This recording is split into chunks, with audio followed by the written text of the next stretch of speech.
You're about to homeschool? Well, so are we. And there's two things for you to talk through with your spouse that are going to make your homeschool days and weeks and months sail smoothly. Those two things are the household impact and the schooling parents' sanity. Let's talk about that. Hi, I'm Lisa. I've been homeschooling for over 13 years. We have two kids who graduated out of homeschool high school, went on to college, have graduated, gotten married, and we have two at home still, two teenagers.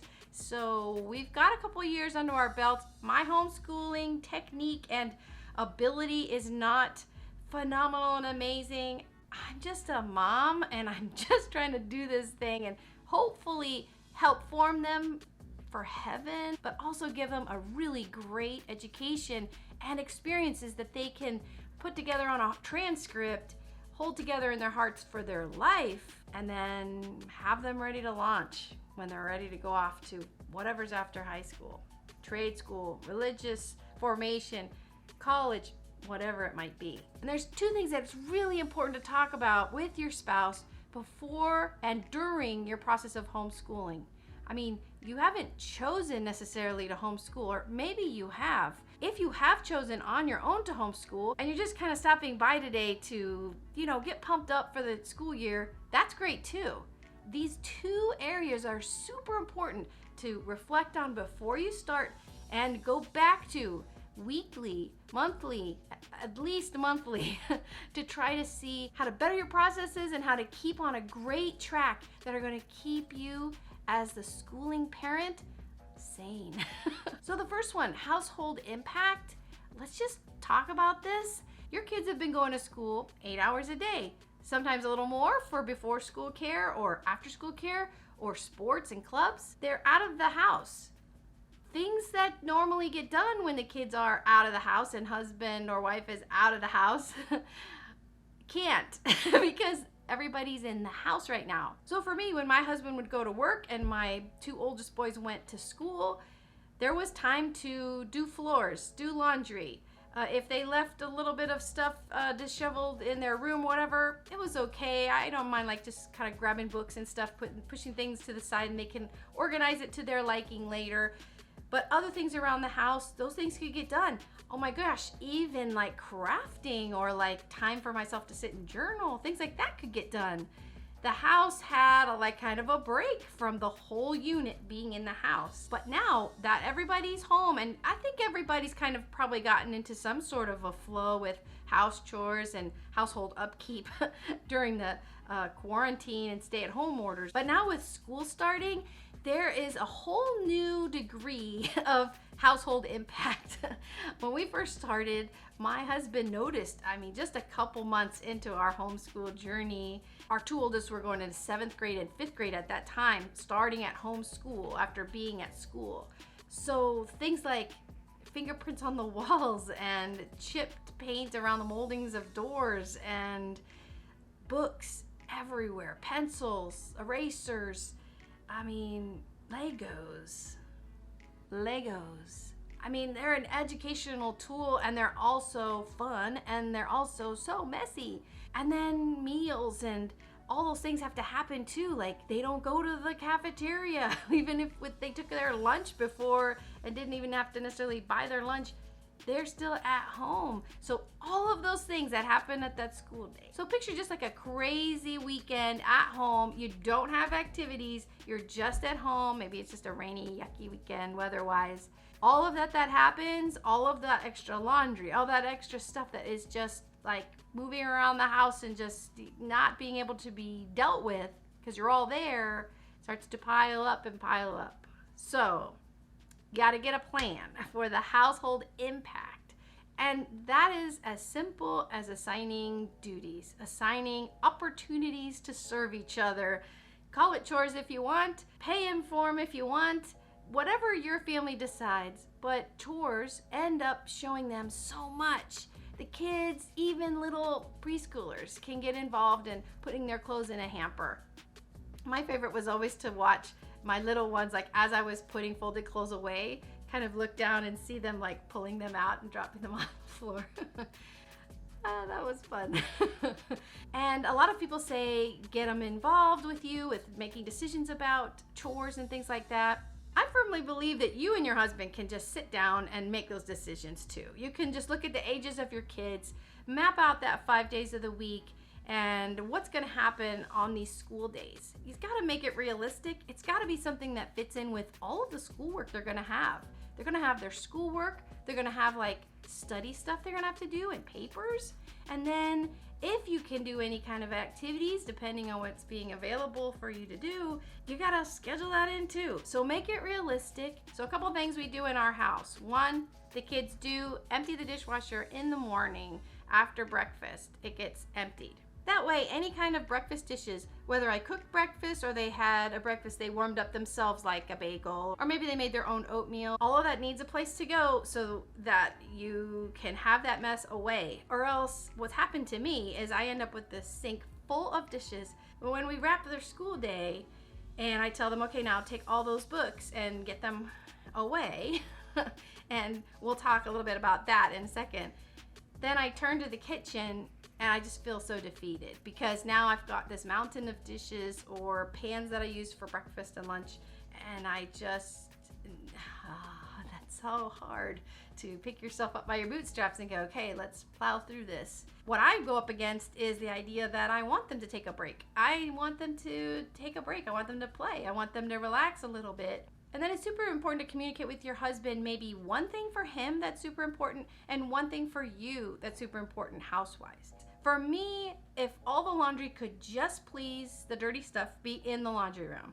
My kids are old enough to do their own laundry and they do it sometimes, but I don't mind throwing in the laundry while they're taking an online class. It's easy to keep it going.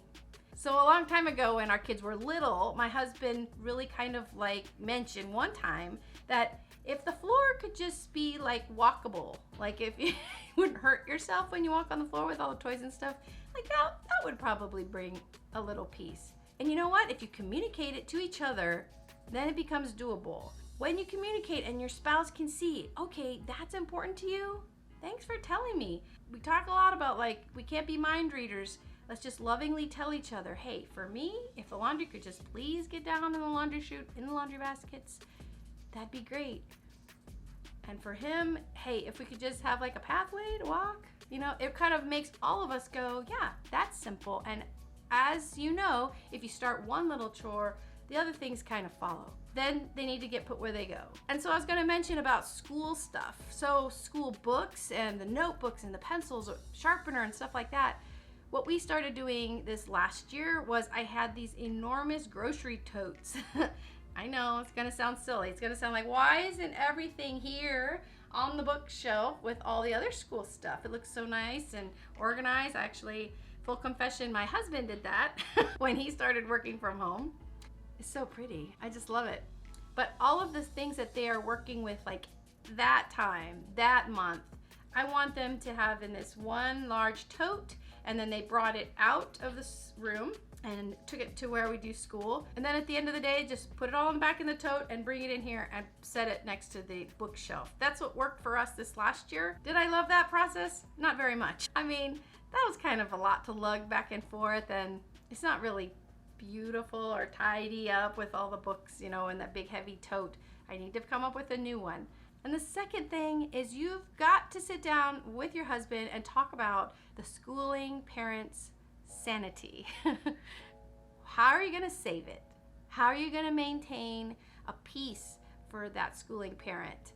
So I say schooling parent because there are a lot of dads who homeschool. So you've got to sit down with your spouse and decide, what is something you love to do? The schooling parent. What is something you love to do? Is that something that you could have, that you could do weekly, bi-monthly, monthly? And the other thing is time with other homeschooling moms. These two things are crucial, and I have to work on them myself. I think if you talk to any group of homeschooling moms, they're gonna tell you those are the two things maybe they miss out on. Something that brought a lot of joy to them, it was fulfilling, and they just pushed to the side because by the end of the day of schooling and then a meal, bath time, book reading, and bedtime, I'll speak for myself. I'm usually pretty spent. So if I don't have something like that on the calendar that I'm going to, that I will attend, even if I've even had to like register for, will help me to make sure I go there. It's just so important for me as a person, woman, wife, mom, myself, to do something fulfilling. Get together with other homeschooling moms. I cannot stress how great this is. Number one, you're gonna find out you are not the only person struggling with cursive or with fractions. And the other thing is you're gonna find out that everyone feels inadequate. Everyone is worried that we aren't gonna provide the top-notch, Harvard-ready education experience for our children. And you gotta remember that that's really not your goal. Your goal is to really shape these kids. And I can almost guarantee that you're gonna see real changes in your kids through the experience of just being with you. You get to hear the funny things that happen in their households. You get to share the little things that are hilarious as well. I've always found them to be a safe place where you could just ask questions and sometimes just sit quietly. I remember when we first moved here to Ohio, I went to my very first gathering. I even called a friend of mine back in Florida and said, oh, I'm going to this thing. I feel like I should just turn around and just go home. I don't know anybody. What am I gonna, I don't even know what I was doing. But I knew it was the right thing to do. I knew I needed to meet other homeschool moms. I needed to try to make some connection. And sure enough, I just sat and listened. That particular night, one of the moms was having some major challenges and everybody was just kind of listening and kind of adding, suggestions and just really kind of praising this mom for the good choices that she had made. And my gosh, it was so eye-opening and just really beautiful to see this family of women helping her and just listening. And I didn't have much to add, but I really received a lot. I kind of got to see, wow, this is what this community is like. This is amazing. Because they didn't just listen to each other, they pray for each other. If you're doing Catholic homeschooling, I really recommend finding a group of other Catholic homeschooling moms because there is a depth that you are gonna find there. Being able to pray together and lift up real strong intentions, and people are gonna follow up with you too. Super, super good. So I really hope you found this valuable. Sit down and talk with your spouse. Remember the household impact and how you're going to keep the schooling parents' sanity. If you want some more homeschool tips and tricks and encouragement, click the subscribe button. I hope that you have a lot of peace in this uncertain time of starting to homeschool. I know you can do it. And if you want some more ideas about homeschooling, just click and find out the other videos below. There's a whole bunch of other homeschooling videos there. If you have any other questions or other ideas to share with our homeschool community here, put those in the comments below. I can't wait to talk to you down there. God bless you guys.